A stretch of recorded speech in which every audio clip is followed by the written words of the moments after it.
Stephen Covey said most people do not listen with the intent to understand, they listen with the intent to reply. What are your thoughts on this? There was a workplace seminar exercise thing I went to where we had to listen to our conversation partner, and all we have to do is to summarize what they said to make them feel fully understood. No response of our own other than reiterating their points. Then they have to judge us based on whether we got their main points, or if we're missing important parts, or if we added anything they didn't say. Took quite a bit of effort because we're so used to just listening for keywords while our minds go elsewhere. Edit. It's called active listening, as a few commenters mentioned. Great exercise. I've done that, too. It's excellent training and really forces you to focus if you've never done that before. Regarding customer service, helping an upset customer feel heard and understood goes a great distance to helping them feel that their complaint has been resolved. It's tempting to try to quickly think of a solution for them, but truthfully, if you're spending all your time thinking, then you're not actually listening to them. Spend quality time thoroughly exploring what they're saying and ask clarifying questions to make sure you fully understand. Frequently, the customer's demeanor will become more positive, and suddenly you two are working together to solve the problem instead of it being an adversarial situation where someone wins and someone loses. People don't care how much you know until they know how much you care. Forget where I heard this, but it's stuck with me ever since. I wish I'd learned this at least a decade ago. I have noticed a lot of people, most, don't like to ask questions because they think it makes them look bad/dumb, but actually not understanding is what's going to make you look dumb. If you practice asking questions, you learn what questions you need to ask in order to fill in your gaps, and you won't look so dumb when you're the only one who knows what's going on. I've observed it's mostly the other way around. Give an idiot a forum like a group meeting, and a meeting that was supposed to last an hour will last 2. Yeah. That's sort of the other side of the coin. The toxic "there's no such thing as a bad question," there is. I find that it's best practice to try to figure out as much as possible on your own, identify where the gaps are that you can't fill in yourself, and then ask for clarification. It's also extremely useful to repeat back your understanding so that the other person both knows you're listening/trying, and can quickly clarify anything. Sometimes it helps them realize their own gaps too. Another good reason to summarize back is to be sure you actually understand. I have had situations where I was sure I understood the instructions, but when I summarized back my understanding, I was a bit off. I remember an instructor saying that for every person who asks a question or complains, there are dozens with the same thought that remain quiet. It made me ask questions when I didn't understand, as well as taking complaints seriously. Something I'd rather be a fool for a moment by asking a question than be fooled forever for never asking. I think a problem with this a lot comes down to how metrics of the agents are often not in line with the customer's best experience. If you have a deadline or requirement to meet, it will add a level of tension and pressure to most people. Get told under 4 calls an hour is a problem and could lead to disciplinary action. Next, get a call with a very upset customer with an hour's worth of things to solve.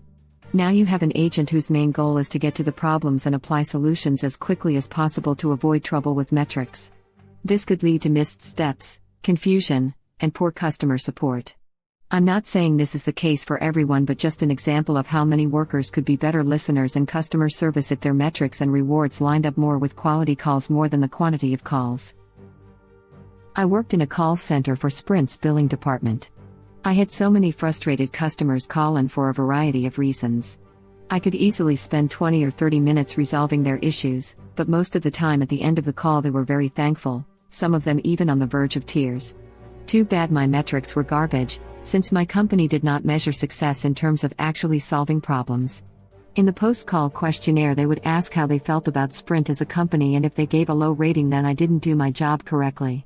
Also, if I didn't decide to upsell the customer at the end of the call, also looked bad on me. I don't miss that job at all. And this would be because Sprint's management does not understand that nobody calls a billing department because they feel good or receptive to anything but a solution to a problem. Like people call billing because they're afraid they're going to get cheated out of money. They want to save their money. Why would a person in this situation be receptive to being sold anything? Bro. I think you just gave me the answer I've been begging my supervisor to give me for weeks. Thank you so much.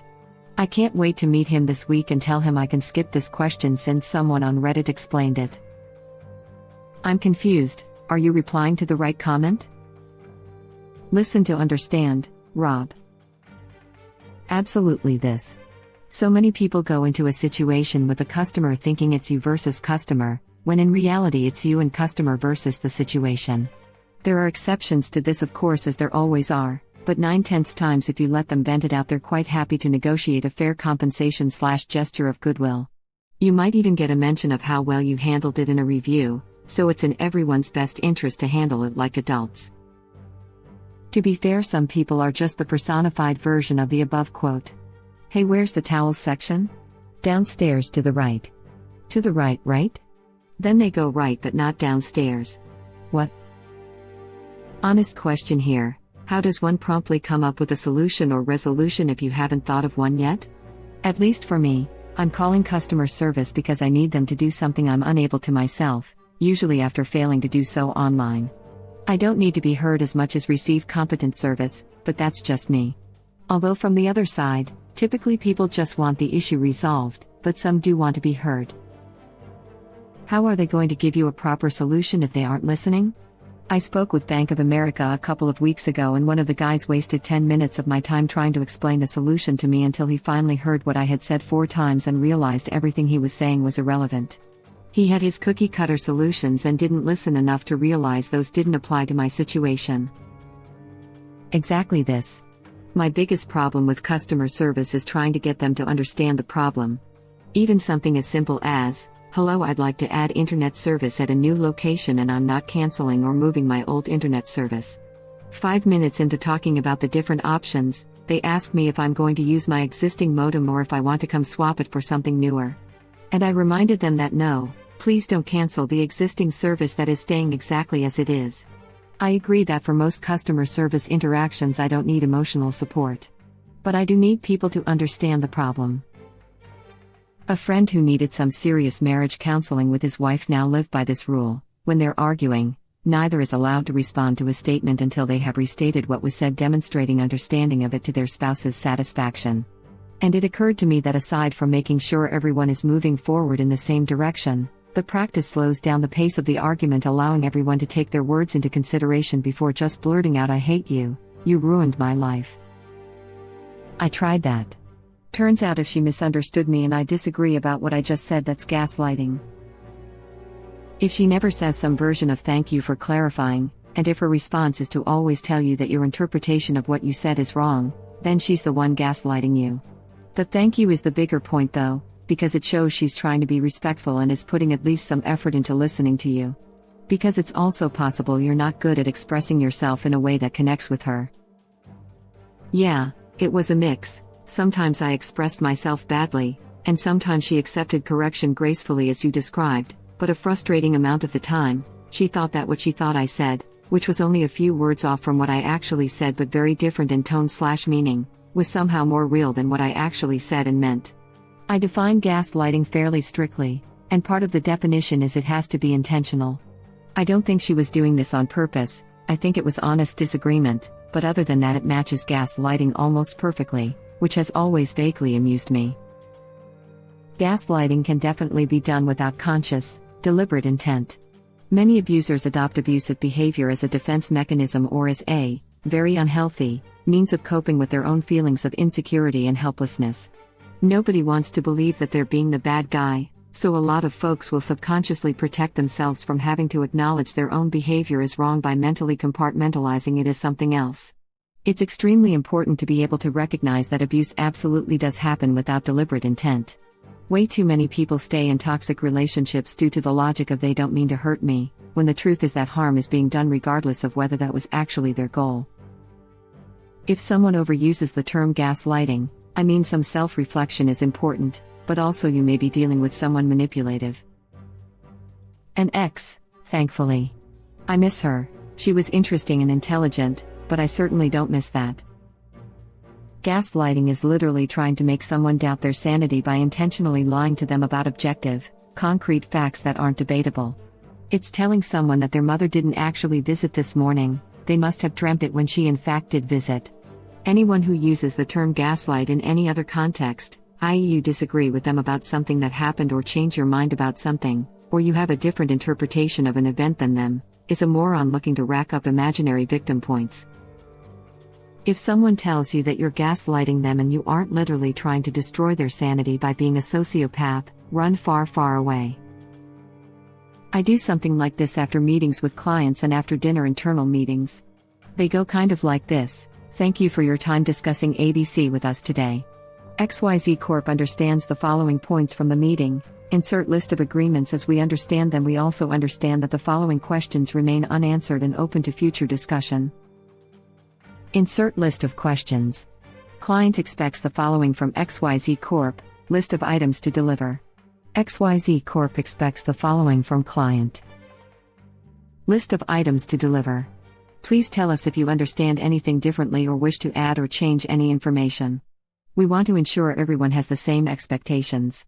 So many issues have been found early on with this approach, with less finger-pointing or angry disagreements, even for meetings that have minutes taken anyway.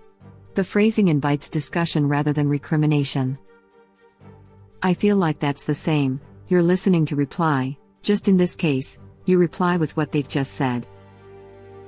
You're not wrong. That's the active part in active listening. Then 2 years later, in idle conversation, you reference something they said but don't recall ever telling anyone, and completely freak them out because now they think you're some obsessed stalker. These poor people you are talking about must not be used to being actually heard on a regular basis.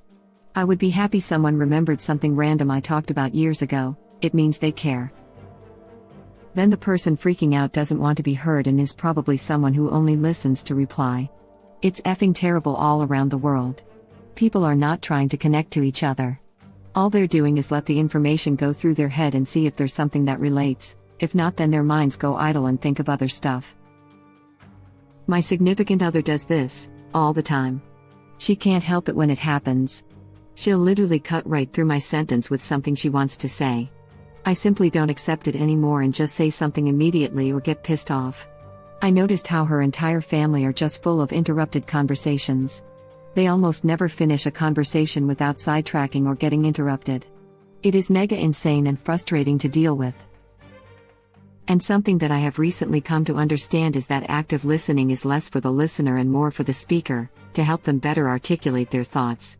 Then, of course, the listener can hopefully summarize what they've heard. So hard to listen to understand and not be formulating a response, making it about the listener. Especially now. Everyone is taxed, and I think attention spans have been stunted by all the collective trauma of a pandemic and social political unrest. Listening to understand doesn't mean you are not allowed to respond. Yeah, the actual habit from the Stephen Covey book is seek first to understand, then to be understood. The whole point is to eventually reply, as it is a conversation. When people think you're dying, they really listen to you, instead of just waiting for their turn to speak. Chuck Palahniuk, Fight Club 1996. A recent cancer diagnosis refutes this in my limited experience. It's amazing how quickly it becomes about them, but that's alright. I've never much liked talking about myself. Edit. Don't be too sad for me, guys. I got my first COVID vaccine 2 days ago because of it. Are you doing okay? That's a difficult realization, especially at that point in your life. No crap, I had some basic ass basal cell and it felt like my world got smacked. Dude. Basal cell. That must have been fragrant for you. Dude can now be called a snack. Hella nice. Here is how you're supposed to do it. Maybe show this to the people around you? Web link. I've never heard of this before now. I think it's a great concept. Thanks for the link. Gave me a lot to think about, thanks. I'm really sorry to hear about your diagnoses and how your loved ones reacted. I hope you have good treatment options to beat this. People view themselves as the main characters.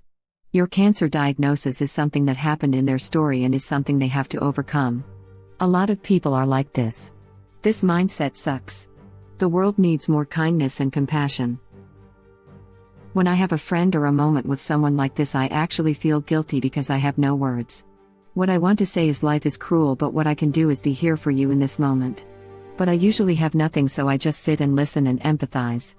I have had crafty, unexplainable stuff in my life, and I remember how I felt, and that's what I imagine it feels to them. It's just profoundly effed up. There's nothing to say, really. Keep the phrase "would you like to talk about it" or "be distracted from it" in your back pocket. It's my secret weapon, and I believe it's from Reddit link. Thank you for watching. Please subscribe to be the first to know about Red Rabbit Reader's new videos. If you like our videos, please like them on YouTube and share them with your friends. We welcome your comments below. Press to start another of our videos.